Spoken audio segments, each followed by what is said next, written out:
Hello everybody and welcome to this tutorial. Today I will show you how you can install Aircrack and Reaver. So Aircrack is pretty simple. Just type in yum install Aircrack-ng and it's going to pick up the right version by default. So just go ahead and press enter. In Fedora, it runs through checks every time you call yum. You can pass a -c argument in order not to do that. It says package aircrack-ng is already installed and latest version. But if you might be prompted for a question along the way. If you want to skip that, just go ahead and type in -y. That's it. With this command that I am selecting at the moment, installation will fly through. You won't be prompted for any questions, and you will have Aircrack-ng installed on your system without any problems. However, Reaver is quite a different story. Reaver cannot be found in Fedora's repositories, and therefore it has to be downloaded from the net. Now, there are lots of places to do this. I have chosen to download it from Google Code. That's basically the safest place from where you can download it. And let's just go ahead, open up my favorite browser, which is Firefox. You can open whatever you wish. Type in Reaver Google Code. Should pop up. Yep, this is it. There we go. Now we are on Google Code website where we have Reaver VPS. You have a description here, and you have a Pro version here. Basically, the difference between the Pro version and the one that we're getting for free is this graphical user interface, which, I mean, let's face it, if you're a pen tester, you or a white hat hacker, you're not going to be using that much of a GUI. I mean, pretty much not at all. Optimized pin sequencing, this just means that it's going to try pins in a certain order, which is more likely to succeed than the default one, according to someone, but not necessarily true. And integrated WEP cracking, and as I said, you don't really need WEP. You're not going to be able to find it these days pretty much anywhere. If you do, as I said before, those people don't deserve to have Wi-Fi. It's basically open Wi-Fi, regardless of what sort of a password you put in. Make sure you're not one of those people. I mean, fine, okay, somebody's gonna be able to connect to your network and all that, but it opens up a route for a lot worse activity, for something more malicious. Let's put it so. They'll be able to reroute your traffic and do stuff of a kind and sniff it. Not a good idea. Just switch to VPA or VPA2. Anyway, I'm gonna go ahead and click on downloads in the upper left corner, and there are different versions here that can be downloaded. I mean, there are bug fixes. There are no fundamental differences in the way that Reaver works in between these versions, but there are bug fixes definitely, and that is very nice. It is maintained. The package, there's support for it, and so on. So just go ahead and click on Reaver 1.4.tar.gz, and it says reaver.tar.gz here, file description, etc. This is a checksum. You can use this in order to verify is your file intact, but I'm not going to do that now. I'm just going to go ahead and download it. So once it is downloaded, you can go ahead and open up the folder in which it actually exists, and I have a lot of things here. Where is it? Where is it? Here we go.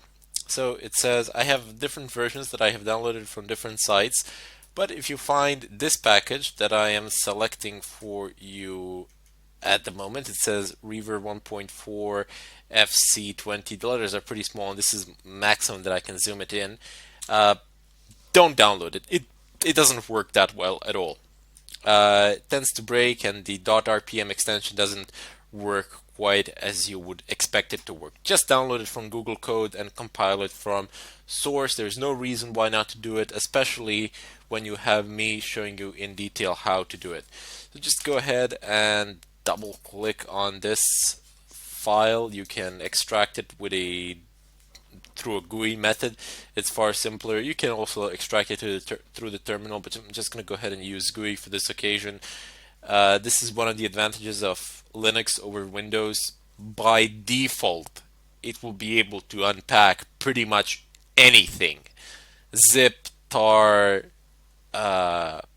WinRAR, whatever, it's going to be able to unpack it, no problems, which is fantastic. No extra installation needed. This is all installed by default. So let's just go ahead and click on extract. Now where do I want it to extract? Let's say to desktop, because I'm gonna delete it anyway, as I already do have it installed. So just go ahead and press OK. And right. No, give me desktop. Sorry for this. Okay, and yeah, I've just issued just told it to do it twice. Oh well, apply to all, overwrite. We're not gonna lose a lot of time there as the extraction process is relatively fast. Okay, so let's just go ahead, go back to our terminal, navigate over to desktop. Oops, desktop, and I imagine I have a lot of things there. Nope, it's not this one. Okay, so cd home chronic desktop, enter ls, and do I have it here? Yep, there we go. So clear, oops, clear. Let me just show you that I do in fact have it. Ll. It's much neater if I do it like this, and there we go. Reaver 1.4. Let's navigate over to that folder. Reaver 1.4, clear the screen, list the contents of the directory, go to docs first. Let's just go ahead and see what is there. And like, you might think that I am some sort of an expert or something of a kind, and that I just do these things out of my head. No. People create README files for a reason. They are there to be read because the developer has left specific instructions on how to do something. So let's just go ahead and cat it. Excellent. So the following are Reaver source files. So it has the description of what is located in each one of these files. So you have 802.11.c functions for reading, sending, and phrasing. 802.11 management frames. 802.11 is a standard, as I said before. But look at this. Look at this. The developer has actually, well, these are useless things for the time being, but the developer has actually left the entire installation process here. You have every single command that you need to run explained in detail, what it does and how you can type it in and execute it. This is wonderful, and that is why I say when you download something, when you unzip it, just go ahead and find the README file. It's there for a reason. People do tend to leave instructions there on how to do something, and they've most likely encountered the same problems that you might have encountered, so you can even see possible solutions.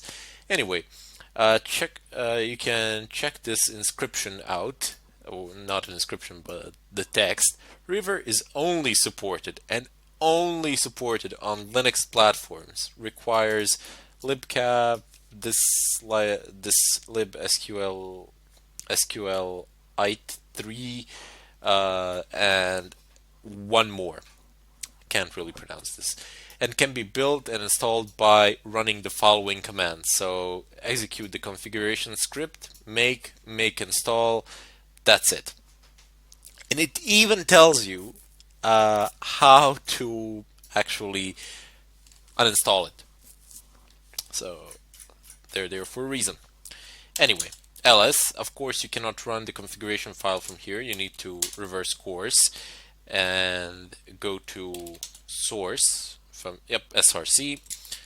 Let's see what is in there. There we go. We have configure, and you can see by default here it's executable. If I just give you a longer listing, configure, there you go. It has an X permission here, here, and here. So the user has it, the group has it as well. Anyway, type in configure. So now it's checking for stuff. It has its dependencies without which it cannot function. Type in make. Up, there we go. It's running through. So I didn't do anything out of my head here. I just went on the web. I found the safest place I can find to download the code from, and I'm compiling it here as the creator, as the developer of the code instructed me to do it. And the instructions aren't that complicated, it's just 3 commands. And the final command is make install. Now it's going to give me a lot of errors here. Well, not errors, but warnings primarily, because I already have it installed. And see here it says RM. I need to clear this out and then be able to install this, but that's not going to happen, primarily because I do have Reaver installed. So let's just go ahead and check one more time if there's anything else that we've left out, if I can reach it. Down below. Yep, there we go. So no, I haven't left anything out. Basically, the last command for you will run. For me, it won't, primarily because I already have Reaver installed on my system. If there are any problems, feel free to post it in the question section. I will be more than happy to help you out. Let's just go ahead and clear this out. Let's test it. Let's see. So type in Reaver -- help. Excellent. It is installed, it is functional, it is responsive to our commands, and here is the syntax for Reaver. This is the basic syntax. Of course, you can pass all of these arguments to it, and there are quite a lot of them. Basically, what you say is -I for network interface and -B for BSSID, or for the MAC address, simpler put quite simply. For the MAC address, here you have it. This is just a sample MAC address that has been generically placed here. And of course, we have, even for Reaver, -VV for double verbose output, which is fantastic. Let's just go ahead and clear the screen. That was a way in which you could have installed Aircrack and Reaver in Linux. But just in case you are a Windows user, I'll show you how to do it in Windows. Until then, I bid you farewell.